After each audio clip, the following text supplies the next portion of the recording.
జై శ్రీరామ్. ఈరోజు ఎక్కడ చూసినా సరే, ఏ ఇంట్లో అయినా సరే రామనామమే వినిపిస్తుంది. సో మన అయోధ్యలో ఈరోజు రాముల వారికి ప్రాణప్రతిష్ఠ జరుగుతుంది. ఈ విషయం మనందరికీ తెలిసింది.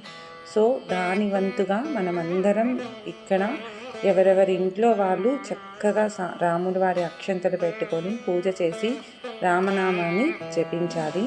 జై శ్రీరామ్, జై శ్రీరామ్, జై శ్రీరామ్, జై శ్రీరామ్, జై శ్రీరామ్, జై శ్రీరామ్, జై శ్రీరామ్, జై శ్రీరామ్, జై శ్రీరామ్. పిల్లల చేత, పెద్దల చేత, అందరి చేత ఆయన నామాన్ని స్మరింపజేయించి వీలైతే మీ దగ్గరలో ఉన్న గుడికి వెళ్ళి దర్శించుకోండి. రామనామాన్ని ఈరోజు ఒక్కరోజు పలికేసి వదిలేస్తే సరిపోదు. ప్రతిరోజు ఇలా గుడికి అంతా వెళ్ళలేకపోయినా కనీసం మన ఇంట్లో అయినా సరే ఆయన నామాన్ని స్మరింపజేస్తూ మన హిందూ తత్వాన్ని ముందుకు నడిపిద్దాం. జై శ్రీరామ్.